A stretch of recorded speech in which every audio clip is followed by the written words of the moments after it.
Okay, let's get into the Bravo after show because Love and Hip Hop gave us less than nothing. I mean, honey, it was piss po. I ain't gotta say no more. So Portia's opening the show talking about, look, Dennis started cheating right before we started filming, so I was like, shit, my business is about to be in the street. And I signed up to put it there, so I better go on and put it. Ain't got no other way to make money. Quiet as it's kept, Dr. Sherry could have a series. Tanya, if you don't stop that snotting, crying over this fake-ass relationship. Okay, Portia going on and on and on. We were never that interested in you, boo-boo. I'm more interested in my Chick-fil-A. Oh, God, Eva talking about Marley name change. Baby, we don't care. Candy and Kenya on how their haters help their business. I mean, I definitely will say, Kenya, more hair care. But are y'all buying it? I mean, I don't hate the woman. I want her to succeed. I just don't want her to be an asshole. Kenya, Candy's had more luck than you because Candy ain't always acting an ass. She didn't introduce her brand to squash somebody else's like you did with Kenya Moore Hair Care with Marlo Shitty Wiggy Boos. Because her wigs are a little scary. They say, boo, cheap wig. That's why it's a wiggy boo. Boo. I cut my hair, y'all. Y'all like it? I'm going to let this grow in and keep this clean.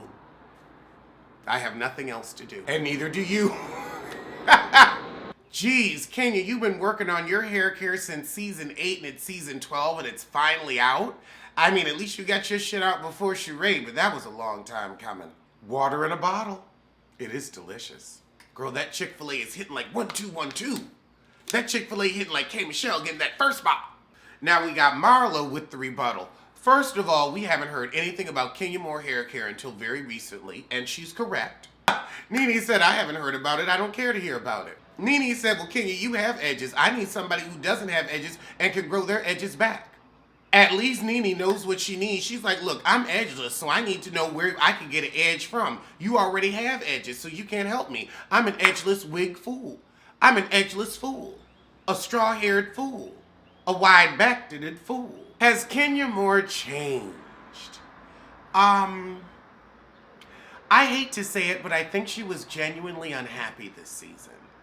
And it shined through in a very ugly way. I'm actually going to wish her well right now. And if the show comes back, I hope we get to see... I don't mind messy, I don't mind shady, but there's just something mean-spirited about her that I don't like. And a lot of other people have seen it. And that is something that Nene lacks. Nene isn't mean-spirited like that. So for some reason, they cut to Cynthia after they put that card up, has Kenya Moore changed? And it's Cynthia talking about her change after 10 years. And she's like, look, now I'm just going to give you the energy that you give me. And I believe that about her. I like Cynthia. Okay, now they say Kenya's changed a lot. What are your thoughts, Eva and Sinsin? Marlo felt that she was a lot more humbler. She was more humbler. She was a lot more humbler. Oh, Jesus.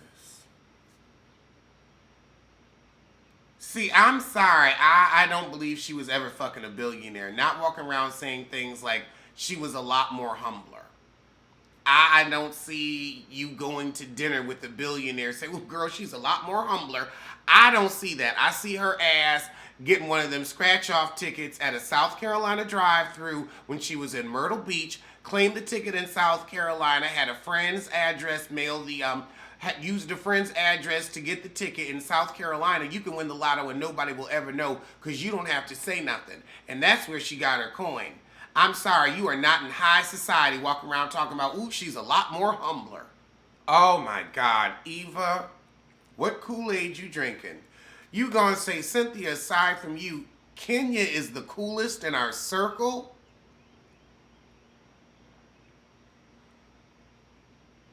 Get off the show. Okay, Eva came for Portia. She said, Kenya checks on me behind the scenes, not like Portia on the blog. Okay, now we're talking about Eva and Cynthia's past drama to close it out.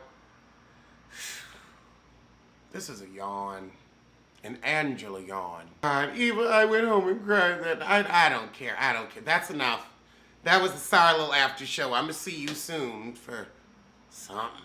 Why did Sierra sound illiterate when she was explaining that they're doing their confessionals at home? Okay, so we open with Kaomi trying to start a skirmish with Cheyenne. Of course, we get a good safari.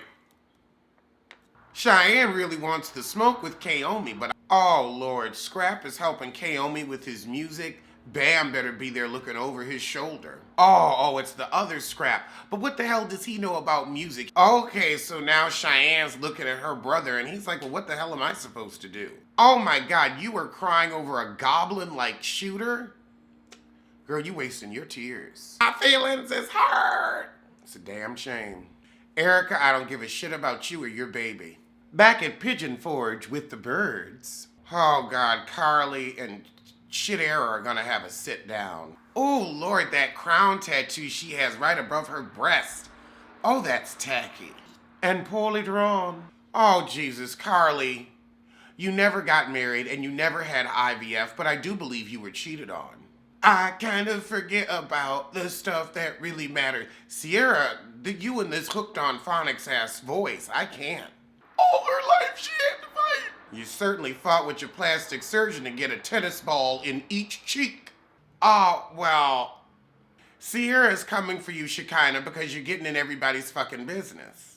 They went over there and had a conversation, otherwise they would have had it in front of you. Now Shekinah want to go home. You can go, because I'm sick of you. Now Spice wants to get off the bus. Well, girl, you and that fake Fendi can get on too. So now Spice and Shekinah get into it because Shekinah ain't being a good friend to Spice. But Spice ain't never there. Bambi's sick of the bullshit. Oh, God, this fake-ass fight. Spice running into security in Kermit the Frog's skin. So Sierra finally saying, I just didn't want to put Carly and me's business in the street because we already got a fucked up friendship. Nobody wants to see the monster Mena with crappy Kaomi talking about how they used to whoop Bao's ass back in the day. Fast the fuck. Okay, so they put Spice and Shekinah in a little pod together on a Ferris wheel, and I guess they're gonna work it out. Our fucks are out. I don't know why Shekinah has to help you find a home and not a real estate agent. Oh, God, your ass bought a ticket from Jamaica to have Shekinah show you a house? What kind of dumb shit are you expecting us to believe, Hona? Tennis ball cheek Sierra goes to check on pregnant Brandy. They need to check on our fucks. So Sierra gets a call from her friend letting her know that her man is cheating. Why does she care at this point? Wait a minute, how the hell has he been Prince Charming for a year and a half when he was an asshole last season, which was barely a year ago? Okay, so Shooter and Kaomi gonna meet Scrap and his sis. Oh, this fool said she loves Shooter. You'll say anything to be on the show. So Cheyenne says, you never told me you was fucking with Kaomi, and he said, well, you never asked. He is a real piece of work, that little bug eye. She's like, look, I'm around your kids. I've been messing with you for 2 years. You've been wasting 2 years of your time or telling 2 years worth of lies. So Kaomi upset that she gets to be around the kids and she doesn't. You don't want to be around his bad-ass kids. So now they accuse Kaomi of sleeping with Scrap. Oh my God, he said your position has been filled. Step parent. It ends with both of them rushing at each other, but there was too much security. All right, I'ma see you soon for something. Okay, let's get to some trailers. Okay, this one's called Villain. Oh God, we got a bartender beating up people with a hammer in England. Okay, his name is Eddie and he just got out of prison. His brother's in trouble, I guess, with some gangsters or the mob. It's real. I mean, it's action, but I'm not feeling it. Please don't do this to me, bro. It's not giving me any action. Okay, now we have Intrigo, Samaria. Some girl walking up to a dark house and somebody hit her. And someone's going to tell the story of Thera after she went missing. Or maybe was found murdered, we don't know yet. Okay, so there was evidence she was mistreated at home and the father was a bastard. Okay, so there was no confession and the body was never found, but somebody was found guilty. So the girl who's looking into it is like, well, what if he's innocent? This is odd. Her friend's like, you should leave this shit alone. Okay, now the friend know more than he was telling. He was giving her books, saw the marks on her body. Okay, that looked good. That looked like a good suspenseful thriller, and there might be a twist. Okay, this is a foreign language movie. We Are Little Zombies. It's interesting. The kids' parents, died and got cremated. There are 4 siblings. It's kind of like a video game setup. So the kids were like, we gonna end up on the street. We better form a band. Them kids can't sing though. I ain't watching this. It's too much kids just running around. It's too odd for me.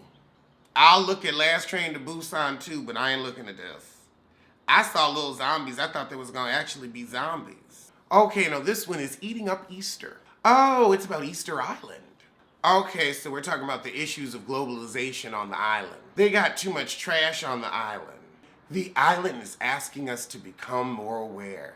Okay, that looks like a good, if you want to, get on your climate change, that looked like something good to watch. Something to put on for the kids when you want to watch something educational. Okay, now we have a movie called Black Ops. I think that's a video game.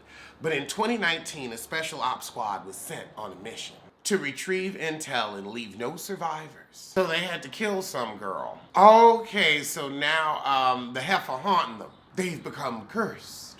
Okay, it's a little shoot 'em up, a little zombie. I'll peep at it. All right, well, I'm gonna see you soon for Marrying Millions.